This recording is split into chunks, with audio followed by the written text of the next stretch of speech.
Ashleigh Lawrence-Sanders. She's an assistant professor of African American history and US history at the University of Colorado, and she joins us live from Boulder. Ashleigh, so the Trump administration wants national parks to come up with this list of what it deems as signs of improper ideology. How significant is this move by Trump, and are these the first steps in mass censorship of American history? I think it's pretty significant. I think in some ways we're seeing an unprecedented push from an executive branch on down to really control how history is represented in our national park system. I mean, this has always been a system that's been critiqued, I think, by historians for sometimes not telling the full narrative. I think in the last several years and a few decades, we've made huge strides to correct that.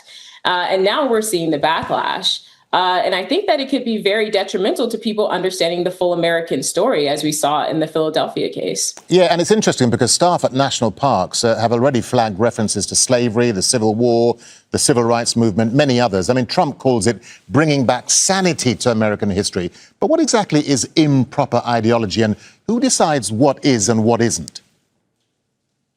That's a very good question.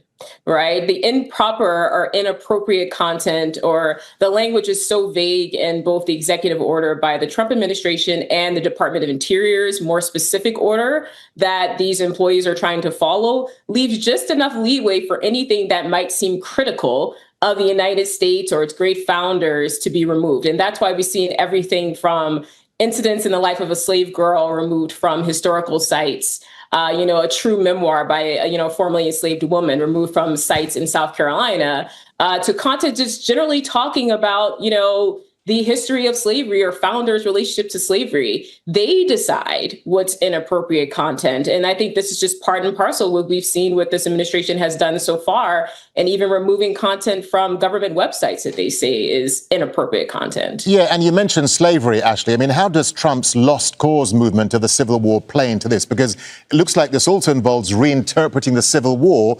romanticizing the Confederacy, and minimizing the role of slavery in that conflict. I mean, I think it's really fascinating when you think about the Lost Cause, which was primarily a Southern movement, right? I mean, it spread to the North in many ways, in the ways that the Civil War was taught in the North, right? But it started by white Southerners, specifically white Southerners who wanted to whitewash the war and glorify a Confederate past. We see Trump, a man who was from Queens, New York, insisting that we have to now re-erect Confederate monuments that were previously torn down. A few years ago, they want to reinstall the Arlington National Cemetery Monument, which is literally a lost cause monument. This idea that, we can't erase history, those words coming from Trump's mouth or Pete Hegseth's mouth really don't ring true when we're actually seeing the actual censorship being removed. Yeah, Ashleigh, just a final thought to you. I mean, how is all of this likely to play out? Because many groups like Black Americans, Native Americans, they fought so hard to have their stories told. Will Trump even care if there's a national or international outcry, do you think? I don't think so, but I think we will continue to see maybe not the major institutions, but smaller institutions. They're conducting freedom schools, they're gathering resources, that this history has always been sort of a history that people have fought to have told correctly.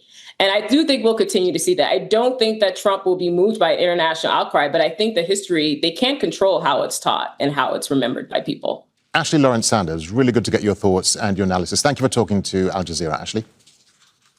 Thank you so much. Don't miss out and get the full picture. Subscribe to Al Jazeera for reliable news and expert insights. Like, share, stay ahead.